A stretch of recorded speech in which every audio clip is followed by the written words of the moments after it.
Boa tarde, aqui estamos para mais uma edição da Visão de Jogo, quase a terminar a época, mas ainda temos mais a seleção a jogar, a Final Four da Liga das Nações. Vamos ver como é que nos corre o jogo na Alemanha. Pode ser igual ao 85, foi a única vez que lá ganhamos, com um golo do Carlos Manuel, e fomos ao Mundial de 86, que não correu muito bem. Não é? Começou por correr bem, mas depois acabou muito Sim, mal. mas ficou na memória. Não correu bem desportivamente, embora tenha sido algumas conquistas para os jogadores. Mas dizia que foi um fim de semana, no entanto, que fica marcado pela nossa seleção de sub-17, que foi campeã da Europa, e fica já a primeira palavra para essa seleção. Sobretudo pelo que ela representa, pelo que ela joga, mas muito também do que ela representa. Todos eles são jogados, de facto... O Portugal profundo, nesta altura, perceber verdadeiramente o que é Portugal.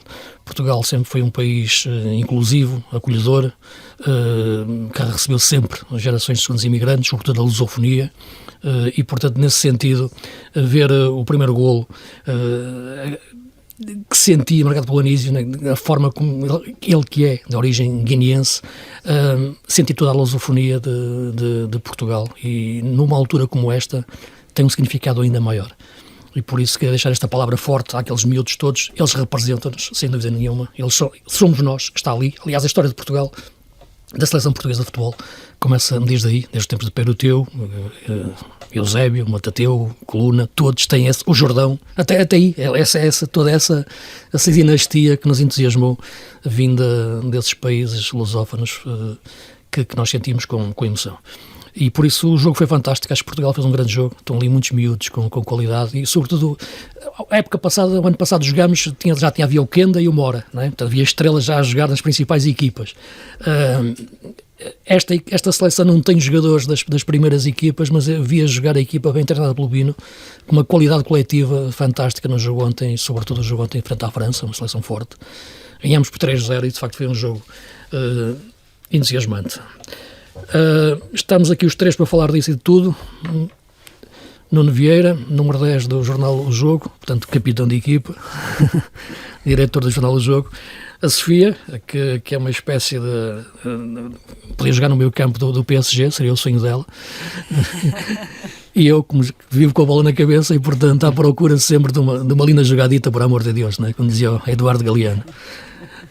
Nuno, queres pegar aqui no tema desta seleção? Entusiasmou-te também, gostaste de ver a equipa jogar, os jogadores? Sim, boa tarde. Boa tarde a todos. Entusiasmou tanto que eu até fiquei... Já ficaste sem voz. Esta minha introdução entusiasmou-te, deixou-te, embalou-te. Entusiasmou ao longo de todo o Campeonato Europeu. Aliás, havia muito boas referências desta geração de 2008, que são miúdos nascidos em 2008, e durante o Europeu demonstrou ser uma equipa muito sólida, com bons princípios, com excelentes individualidades, com jogadores com capacidade técnica muito acima da média, uma seleção muito baseada em jogadores do Porto e do Benfica. Curiosamente não tinha nenhum titular do Sporting. E do Braga, não é? E o guarda-redes do Braga e também suplentes do Braga. Sim. E do Vitória de Guimarães, e o guarda-redes suplente do Sporting também. Mas é uma geração muito, muito interessante, muito acima da média daquilo que são as restantes equipas da formação dos outros escalões, das outras faixas etárias. E é aquela que realmente muito entusiasma e que conseguiu este objetivo que sinceramente pouco se esperariam. Ouvi jogadores ontem dizerem isso no final, que quase ninguém esperava, não é? Também não é bem assim, quase Sim. Ninguém esperava, não é? Isto contra tudo e contra todos, não acontece nada disso, não vejo que algum observador tenha dito, não, esta seleção não tem hipótese nenhuma, não.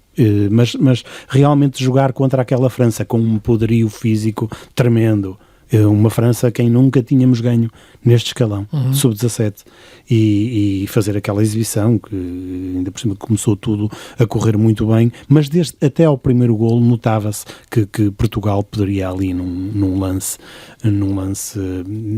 com capacidade técnica superiorizar-se aos franceses, pese o maior poderio físico e os outros argumentos que a França tinha. Mas acho que foi uma vitória total, do Portugal total, e aquilo que tu dizias há pouco, o que é que representa esta vitória?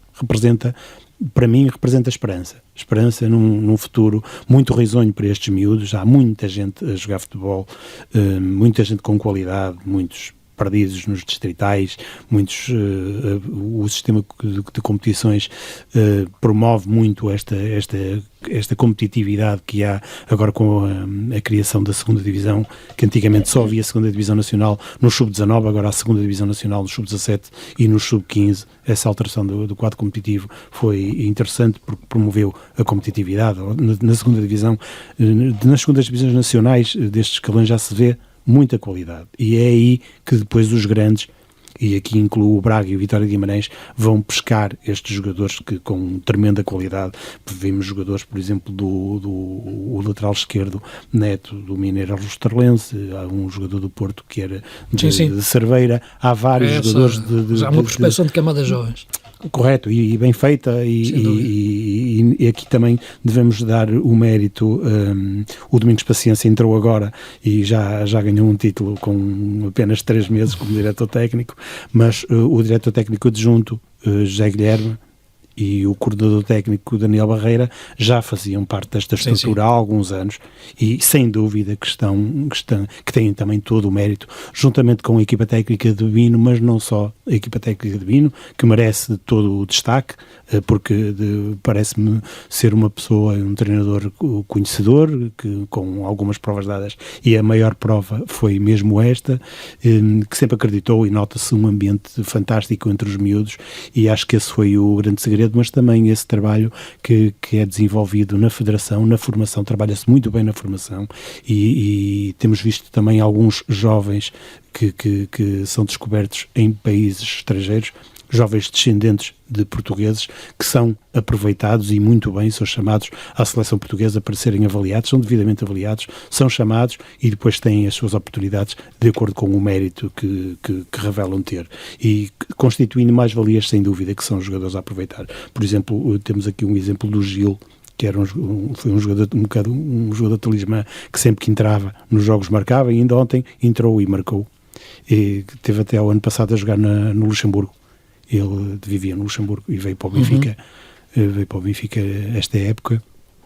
É um desses exemplos de jogadores que lusodescendentes, e há outros mais noutros escalões já utilizados, cujo trabalho também da Federação deve ser aqui reconhecido e realçado. Sem dúvida. Sofia, viste o jogo, o que é que sentiste vendo estes miúdos e a tua avaliação? Antes de mais, boa tarde. Eu acho que é sempre especial quando Portugal ou as equipas portuguesas vencem nos escalões de formação, porque atestam a qualidade que existe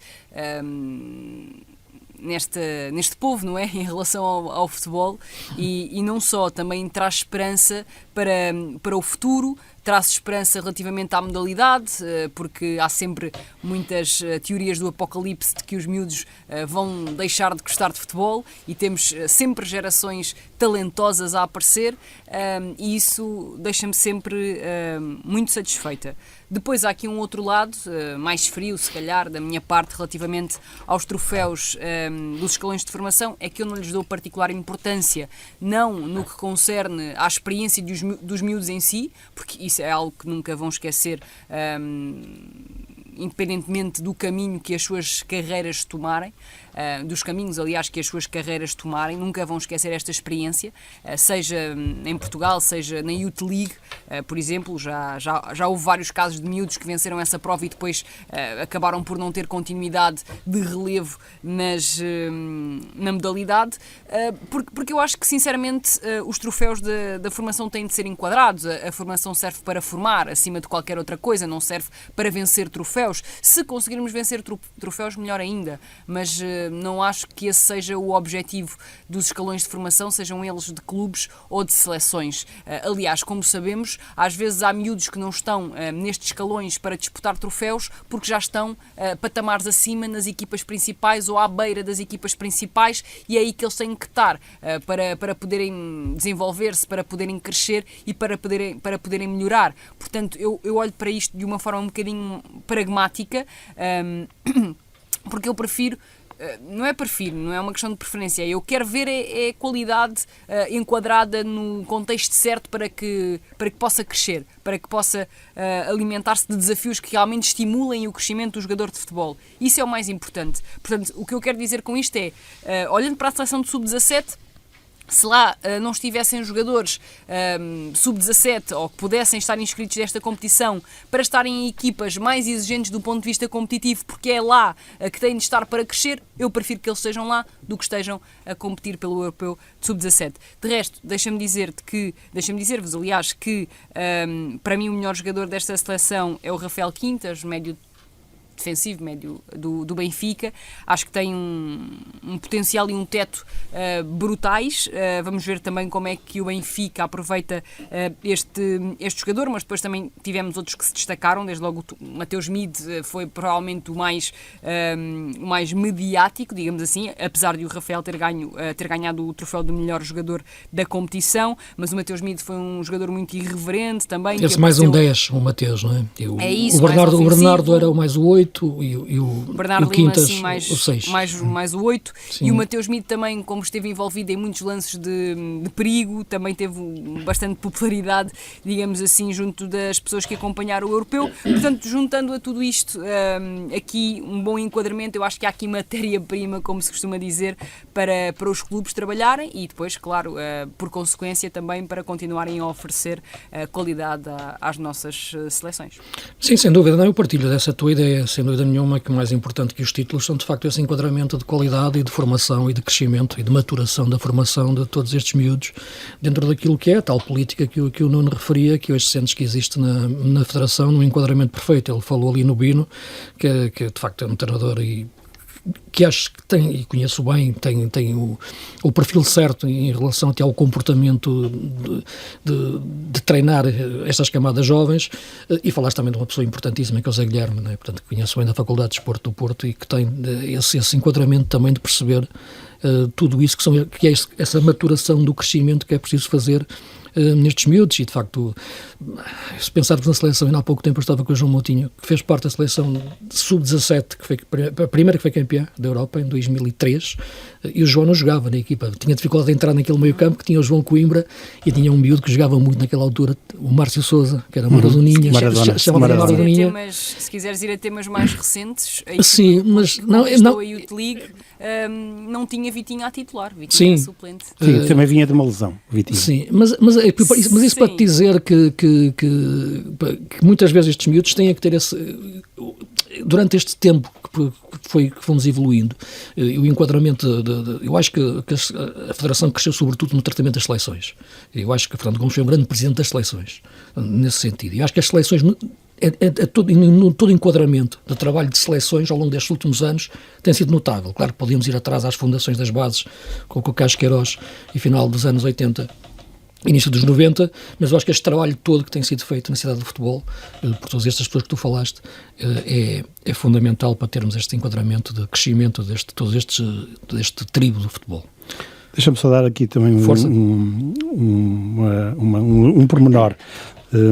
Os jogadores que vocês destacaram individualmente, é claro que uma seleção, e esta seleção sobretudo, vale muito pelo coletivo, mas estes jogadores que foram aqui realçados, o Quintas, o Mid, o Bernardo Lima e até o Duarte, são jogadores que desmistificam aquela ideia pré-concebida de vários treinadores que só é bom, só interessa na formação nestas idades o jogador alto e espadaúdo. Se não tiver mais de 1,85m não interessa. Então se tiver 1,65m já não interessa mesmo. E estes jogadores, e refiro-me em concreto ao Quintas, que é um jogador que joga numa posição de médio defensivo e normalmente... E vamos lá ver se ele terá ou não terá dificuldades em assumir-se naquela posição em contextos mais exigentes, precisamente pelo que tu estás a dizer, claro, não pela qualidade dele, mas pela forma como os treinadores muitas das vezes olham para essa posição. Pois, a questão é mesmo essa que eu queria referir, é a forma como alguns treinadores olham para o jogador que é muito baixinho e não olham para a qualidade técnica superlativa que muitos deles têm. E é estes exemplos que eu acabei de citar são jogadores baixos que se calhar em contextos em que seria mais valorizado o aspecto físico, acabavam por se perder. Portanto, é preciso ter muita atenção ao modo como se trata, porque acho que, acima de tudo, tem que se avaliar um jovem atleta de 15, 16, 17, 18 anos, até aos 18, vá lá, pela sua qualidade. Porque aos 18 anos também, se não tiver qualidade técnica, portanto, não vale a pena os treinadores analisarem as situações e dizerem que os jogadores se calhar são top 3, 4 em termos técnicos, mas depois a parte física deixa muito a desejar e por isso têm que ir rodar para o outro lado e depois esses miúdos acabam por perder a motivação. Eu conheço alguns que estiveram nessa situação, jogadores muito acima da média em termos técnicos e acabaram por ir parar a campeonatos distritais e acabaram alguns por desistir. E eram jogadores muito superiores àqueles, lá está, com 1,85m, 1,90m, que ficavam e depois não chegaram a ser séniores. Portanto, aqui está um exemplo concreto de que não é por ser alto e espadaúdo que é muito bom. Não, temos que analisar de raiz a sua qualidade. Porque se tiver qualidade pode lá chegar. Se não tiver qualidade pode ter 2 metros, que não chega lá de certeza absoluta. E há pouco falavas do Gil Neves como o joker, digamos assim, desta é o talismã, ao qual... Sim, ao qual eu também acrescento o Tomás Soares. Sim, ele quando entrou marcou sempre o Tomás, não é? Sim, e tem um perfil completamente diferente do Anísio, mas parece-me que é um jogador também a ter em consideração e para continuar a acompanhar nos escalões de formação, neste caso do Benfica. Sim, é verdade, e falando em baixinhos... O Vitinha. Outro exemplo. Está tudo a pensar no mesmo. No mesmo. Todo o nosso futebol tem a história dos baixinhos e sempre tivemos qualidade. A esse nível, vamos encontrando o tempo certo para meter essa qualidade. A técnica precisa de tempo e de espaço e vamos encontrando cada vez mais a capacidade de meter essa técnica em menor curto espaço de tempo e de espaço no relevado. E os melhores exemplos são esses, não é? Que vimos este fim de semana a brilhar o Vitinha e o João Neves. Um poema de futebol, aquele PSG. Sim, eu costumo dizer, as pessoas dizem que normalmente já nem há palavras, mas eu procuro sempre dizer o contrário. Todas as palavras são poucas para classificar todo aquele brilhantismo, não só dos jogadores portugueses, como desta equipa do Paris Saint-Germain, que se reinventou sem as estrelas. Atenção que Luís Henrique também tinha sido campeão europeu com estrelas, com o Messi, com o Luís Soares e com o Neymar.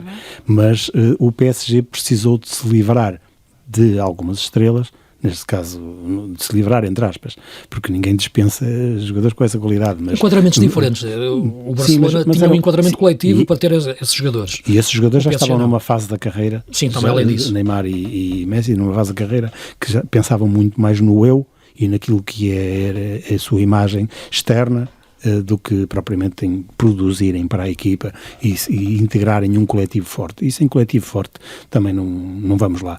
Pode haver individualidades, 1, 2, 3, que resolvam e ajudam a resolver e ajudam bastante, mas sem um coletivo forte. Claro que depois dentro desse coletivo forte há essas grandes referências e se em França é muito destacado, também muito pelo perfil dos franceses, é muito destacado aquilo que Dembélé fez e sem dúvida que fez 33 golos, salvo erro, e 14 assistências num ano, é brutal, são números brutais e já falam dele para ser o melhor jogador do mundo este ano, é possível, mas também ninguém ignora a intervenção muito decisiva de Vitinha, claramente um jogador fantástico, muito acima da média e que aquilo, eu acho que a melhor definição foi queria dizer que é o melhor jogador português neste momento. Eu acho que a melhor definição, a definição que o Thierry Henry deu dele, este rapaz joga um jogo diferente dos outros. Sim, acho que é perfeito, não é? Está uns patamares um bocado acima. A forma como ele descobre o Doué para o primeiro golo. Grande jogador. O Doué é um miúdo com uma qualidade. Sim, toda a jogada é do Vitinho. E o movimento do Doué, atenção, é que a qualidade do passe é acompanhada pela movimentação do Doué para ir buscar a bola no espaço. Mas lá está. Estás a falar de um jogador de 19 anos, o Doué. Acaba por emergir um PSG sem aqueles nomes sonantes. Claro que também tem nomes sonantes. É verdade. Também tem nomes importantes. Mas com Barcolá, com Doué... Mais importantes que sonantes, é isso. Sim.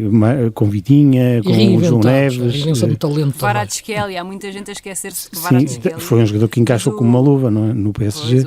O Kvaratskhelia só chegou ao PSG em janeiro, como sabemos. Mas é um jogador que, enfim... a quantidade de títulos que sobre ele, não é?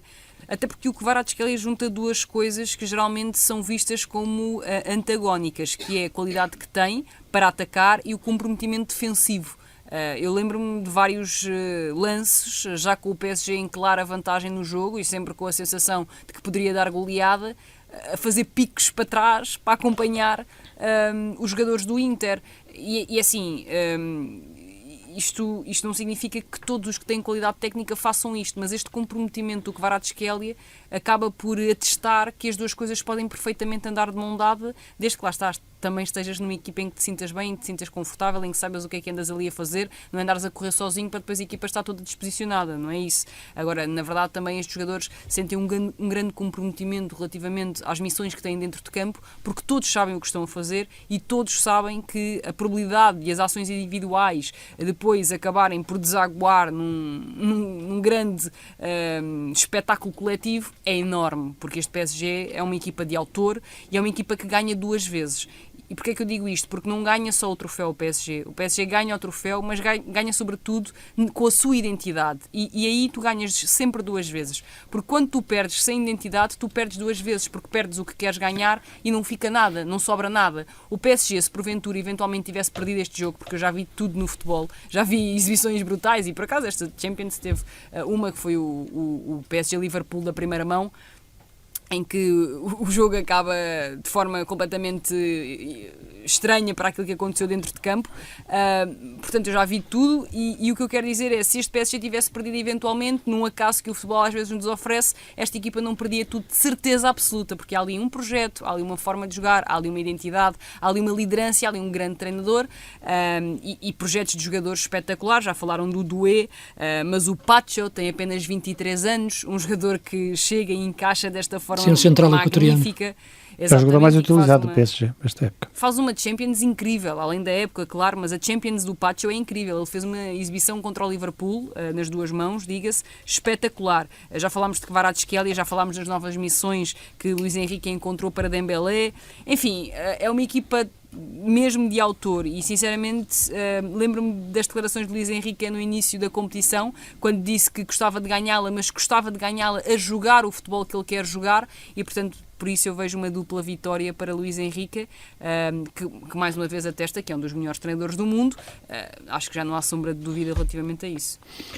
Sim, sem dúvida, porque além da forma da vitória em si é a forma de jogar, não é? E eu acho que, aliás, a história do futebol está cheia de seleções e de equipas que não ganharam e que ficaram como grandes referências à distância do que é... E outras que ganharam e que passaram um bocado ao lado nesse sentido, não é? Sim, desde as grandes seleções até grandes equipas.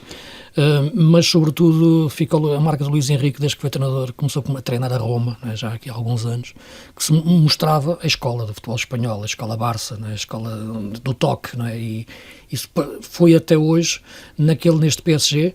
E também dar aqui uma palavra forte, porque acho que tem muito a ver com a descoberta destes jogadores, porque já tinha sido assim no Mónaco, já tinha sido no Lille, que é Luís Campos. Né? O Luís Campos foi alguém muito injustiçado em Portugal, porque os treinadores perdem e ganham.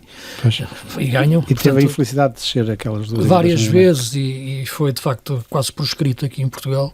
Foi-se embora e de facto começou a fazer grandes trabalhos lá fora, não é? E ser campeão no Lille, campeão no Mónaco, frente ao grande PSG, e depois ir para o PSG e fazer do PSG campeão europeu com estes jogadores, de facto é notável e também fica uma palavra muito forte para ele, porque é um grande triunfo também. E a aposta que teve em jogadores como o Doué, por exemplo, né, que veio do Rennes e de facto teve este rendimento tão alto neste PSG. Com este meio campo, Vitinha, João Neves, que acredito, e passando para o tema da seleção, que seja titular quarta-feira contra a Alemanha, não é? Eu poria este meio campo, não é? A equipa que ganha, não é? Este meio campo que joga desta forma... Mas por acaso o Roberto Martínez tinha uma observação, não estou nada de acordo com aquilo, mas enfim, quer o enquadramento, quer a explicação dos jogadores que pertencem todos a uma equipa não serem bons para uma seleção, muitas vezes. É evidente que às vezes a seleção pode jogar de forma diferente do que joga no clube, mas estamos a falar de jogadores deste nível, com uma inteligência de jogo, que sabem perfeitamente adaptar-se rapidamente a outra ideia, que não será assim tão diferente. Como é que o Vitinha começou a ser utilizado pelo Roberto Martínez? Sim, mas... em termos de posicionamento no campo, lembram-se disso? Sim, mas alguma coisa, é que eu acho que as grandes seleções são aquelas muitas vezes que têm de facto essa sortilégio, quer dizer sorte, não gosto de utilizar muito a palavra sorte no futebol, de ter muitos jogadores às vezes numa mesma equipa, e hoje cada vez isso é mais difícil de acontecer, porque os jogadores, enfim, saem facilmente de uma equipa para a outra, já não ficam tanto tempo como antigamente na mesma equipa. Mas basta recordar o que foi a escola do futebol espanhol, que nasceu muito daquilo que era a escola do Barça, e os jogadores que jogavam juntos no Barça. E, de facto, ter jogadores que jogam juntos é o melhor, porque depois o entendimento que eles têm um com o outro, quando chegam à seleção, é o mais fácil, sobretudo quando jogam em posições próximas um do outro, pelo que aquela explicação me pareceu um pouco anacrónica em relação a algumas observações que fez, porque acho que estes jogadores e a possibilidade de jogarem juntos durante o ano vai ajudar naturalmente a entrar nessas pequenas sociedades que é uma seleção, que tem que ser uma equipa numa seleção. Tem também Nuno Mendes, e há pouco não referimos com tanto detalhe Gonçalo Ramos, mas também foi um jogador muito importante no PSG, aliás utilizado na final também. Uma forma diferente do PSG atacar, porque o PSG tem aqueles 3 homens na frente, aqueles jogadores a movimentarem-se rapidamente.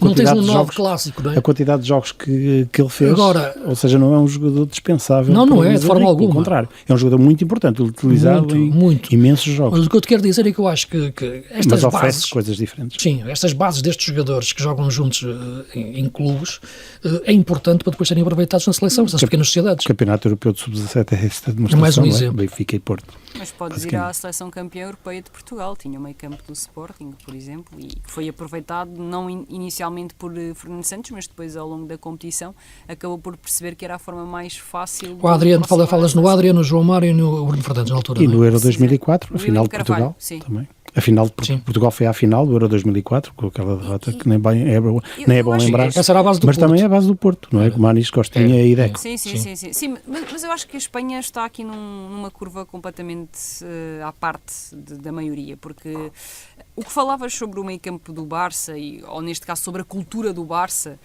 sobre o tipo de jogo do Barça, é uma coisa que é transcendente a outras equipas espanholas. Ou seja, o que eu quero dizer com isto é, em Espanha dá-se muita preferência a este tipo de jogar. Dá-se muita preferência aos jogadores tecnicistas, aos médios que sabem bater na bola, aos extremos que têm muita qualidade técnica. Olha-se mais para outro.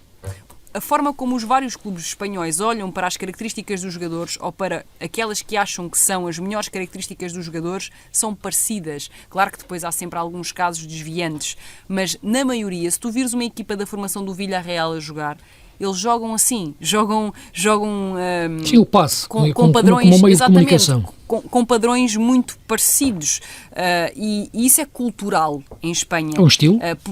Por isso é que exatamente, é um estilo que foi sendo enraizado. Mas foi enraizado, Sofia, porque eu recordo de antes, enfim, não é para outra vez para fazer esse conflito de gerações contigo, não é isso. Mas eu cresci a ouvir falar no futebol espanhol como o futebol da fúria, né? Portanto, não havia um estilo, é um estado de ânimo. O futebol espanhol não tinha nada a ver com isto, até que a partir do novo milénio, a partir de 2000, 2003, 2004, 2005, começou-se a formar outro tipo de jogadores, muito pela escola do Barça, com a influência de Cruyff, que depois estendeu-se a todo o futebol espanhol e às suas equipas. É isso. Mas eu acho que isso tem muita influência na seleção. Sim, claro que sim. Porque mesmo que o selecionador não seja de uma competência exemplar, os jogadores, quando não têm ao leme um treinador muito competente, o que é que eles fazem? Vão ao encontro do que se sentem mais confortáveis, sim, certo? Toque. E o que é que eles se sentem mais confortáveis a fazer? Aquilo que fazem desde miúdos. E isso depois acaba por deixar a equipa, mesmo quando não é propriamente quando não tem uma capacidade coletiva brutal, é sempre uma seleção muito difícil de travar, porque eles já têm aqueles hábitos incutidos há muitos anos. São hábitos que já estão neles há muitos anos, como se associam, como tocam na bola, a qualidade técnica. Mas é isso, Sofia, mas é isso que eu acho que Portugal também devia ter, é isso que eu digo há décadas. Mas isto é uma coisa que demora anos mas eu já falo nisto há mais de 20, não é? Que acho que Portugal tem que formar essa escola de estilo. De jogador de elite. A escola de estilo, isso é muito, e ajuda muito, obviamente, não é? Ajuda em tudo, na escolha das características individuais, mesmo que não tenha de ser uma coisa estanque. Mas é nosso, isto emerge do jogador português, já esse tipo de futebol, do futebol latino, não é? Sim, eu concordo contigo e acho que essa é a forma que aproxima os projetos do sucesso, mas infelizmente independentemente depois ganhar e perder outra isso. Coisa. Aliás, tu repara que na seleção nacional nos últimos anos sentias sempre uma alteração brusca entre o que se fazia, por exemplo, no sub-21, que é o escalão imediatamente abaixo do que se fazia na equipa principal, na seleção principal, não só ao nível do estilo de jogo, como até ao nível das próprias características privilegiadas pelos respectivos selecionadores. Se tu olhares para um meio-campo de sub-21 do Rui Jorge dos últimos anos e fores olhar para os jogadores que são privilegiados para chegar à equipa principal, às vezes não tinha nada a ver. Não, mas eu notava, sabes, Sofia, eu noto mais, eu falo sempre nessa chamada cadeia alimentar das seleções, umas em relação às outras. E há vários jogadores que vão passando de umas seleções para as outras e vão sendo a cadeia alimentar e às vezes saltam até um pouco etapas em função da sua qualidade. E marcam, de facto, uma forma de jogar e um estilo, com treinadores também adaptados a essa ideia de jogo. É o que se cria, o estilo. E por isso eu acredito que há um estilo de futebol português, como há um estilo de futebol espanhol, claro, dentro da latinidade, não é? Comum, como a França, embora a França tenha outras influências, e a própria Itália tem outras influências também, mas existe uma matriz. Agora, quando chega à seleção principal, eu acho que Portugal tem tido, ao longo dos anos, não está em causa a competência dos selecionadores, cada um tem a sua competência e as suas ideias, mas lá está, alguma ruptura em relação a essa cadeia alimentar. Quando chegas à seleção principal, aí já é uma coisa completamente diferente. Chegas à seleção sub-21 e parou. A partir daí, a seleção principal é algo completamente diferente pode conviver com Scolari, como de repente pode conviver com Fernando Santos, como pode conviver assim, com Martínez, ou antes com Paulo Bento, assim? Com Queiroz, quer dizer, coisas completamente diferentes, enquanto que há uma cadeia alimentar que respeita um estilo na formação, depois quando chega à seleção principal, aí já entras uma Babilónia de ideias e não há uma continuidade para criar o tal estilo que as seleções jovens criam. Eu acho que isso é contraproducente e não faz qualquer sentido que tu neste caso, isto até poder-se aplicar aos clubes. Imagina tu num clube teres uma determinada... Isso aconteceu em alguns anos no Futebol Clube do Porto, com Sérgio Conceição, porque as equipas de formação iam todas direcionadas para um caminho e depois tu chegavas à equipa principal e imediatamente compreendias que havia ali uma ruptura entre o que o treinador privilegiava, e aqui nem sequer estamos a discutir o que era melhor ou pior, mas havia uma ruptura entre o que o treinador privilegiava e o que a formação do Futebol Clube do Porto basta ver o caso do Vitinha, como estamos a falar. Foi o caso do Vitinha, o caso do Tomás Esteves, Silva, tantos. O Vitinha só volta ao Porto porque o Alvaranta não aciona a cláusula. Sim, porque senão não tinha voltado nunca.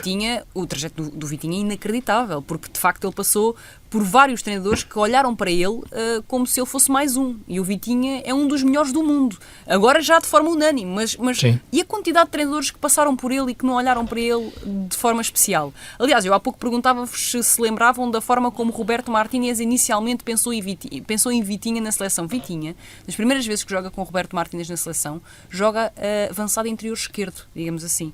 Ali numa posição mais adiantada na meia esquerda do ataque de Portugal. Foi assim que ele jogou e muitas das vezes colado à linha lateral esquerda. Portanto, imaginem isto, não é? Um jogador que não pertence a outro habitat que não o de corredor central, seja mais avançado, seja mais recuado, mas a ter que pegar no jogo, a olhá-lo de frente, a comandar as tropas, a ser encostado, muitas das vezes, ao corredor esquerdo. Foi assim que Roberto Martínez começou por olhar para Vitinha. Mas podemos olhar para Sérgio Conceição, podemos olhar para Bruno Lage, que também o treinou no Wolverhampton. De facto, é inacreditável como o futebol está muito longe de ser uma ciência exata e como vários treinadores podem olhar para o mesmo jogador de formas completamente diferentes. E neste caso, acho que estamos todos de acordo agora, atualmente, que olharam para um dos melhores médios do mundo de forma absolutamente banal. Foi preciso Bruno Costa sair da titularidade do Futebol Clube do Porto para Vitinha ter algumas oportunidades e depois, naturalmente, agarrar o lugar.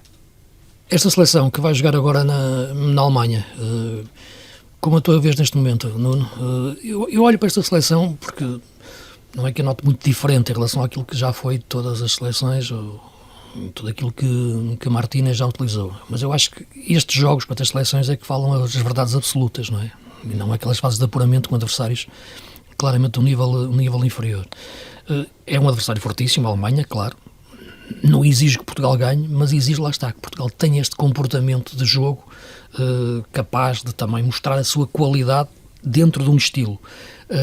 Mas haverá aqui também um lado estratégico. Acho que, claro que são jogos que tudo pode acontecer, e a Alemanha tem a vantagem de jogar em casa e também tem uma excelente seleção, como disseste, mas nós também. Mas a nossa equipa, a Seleção Nacional, tem sido uma equipa de duas caras, porque, como se viu na eliminatória anterior com a Dinamarca, em que o jogo de lá foi terrível, horrível. Talvez o pior jogo desta era. Sim. Nem há qualificação, e uns dias depois Portugal estava a fazer uma exibição muito boa e a conseguir sair em frente. Portanto, se Portugal demonstrar a sua melhor face contra a Alemanha, claramente que pode discutir o jogo e ganhá-lo, porque tem argumentos, capacidade individual e coletiva para o conseguir. Que se as peças não estiverem bem colocadas, bem oleadas, tudo bem estruturado, corremos o risco de perder esta competição. Claro que é muito importante este primeiro jogo e não adianta olhar para uma possível final. Portanto, acho que o Roberto Martínez tem que meter os melhores, e os melhores passam muito, mesmo tendo em conta algum eventual desgaste que, nomeadamente, os jogadores do Paris Saint-Germain possam apresentar. Tem que meter os melhores, e os melhores passam muito por aí também, e por este núcleo que habitualmente faz parte das escolhas iniciais do selecionador. Sofia, o que é que te parece este jogo e aquilo que pode não entrar na cabeça de Martínez, que sei que não tens essa capacidade. E não é fácil. Porque estavas a falar, o segundo jogo com a Dinamarca não foi assim um jogo tão sensacional. Aliás, foi um jogo completamente bipolar. O primeiro quase. É que foi muito mau, e então o outro parecia... Sim, o segundo parecia espetacular. Mas foi melhor, bem melhor. Sim, mas muitos desequilíbrios e uma equipa a passar por diferentes formas, de estados de vida, não é?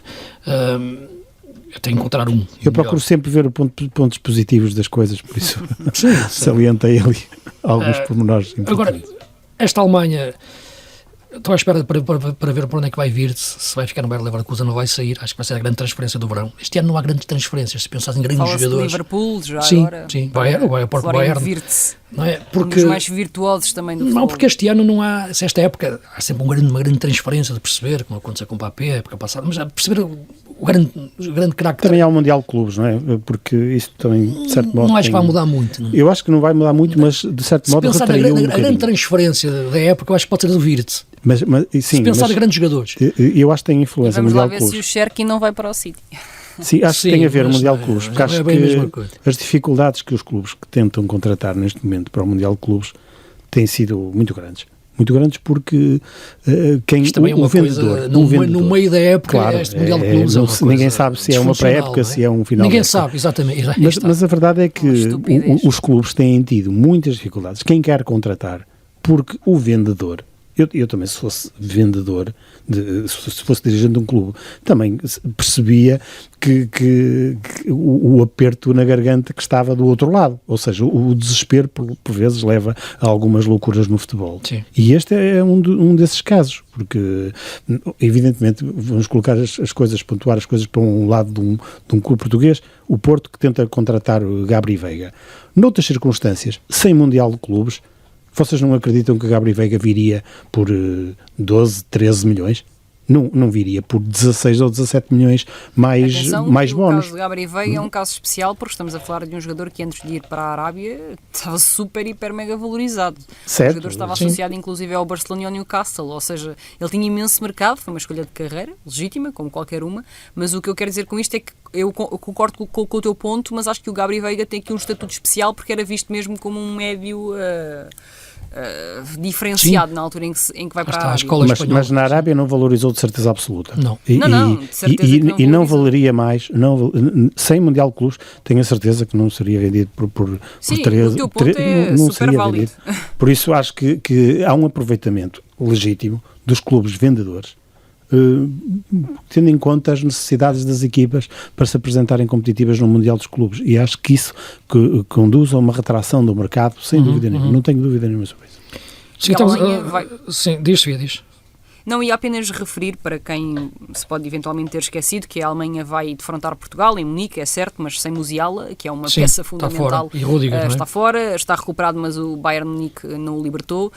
Não há Rudiger e também não há Schlotterbeck, que em princípio seriam dois dos centrais titulares da equipa de Nagelsmann, e eu sinceramente acho que fazem muita falta, sobretudo Musiala. Mas os próprios centrais também, porque na minha opinião Schlotterbeck é superior aos dois que serão titulares, que em princípio será o Anton e também o Jonathan Tah, agora confirmado no Bayern de Munique, também era jogador do Leverkusen.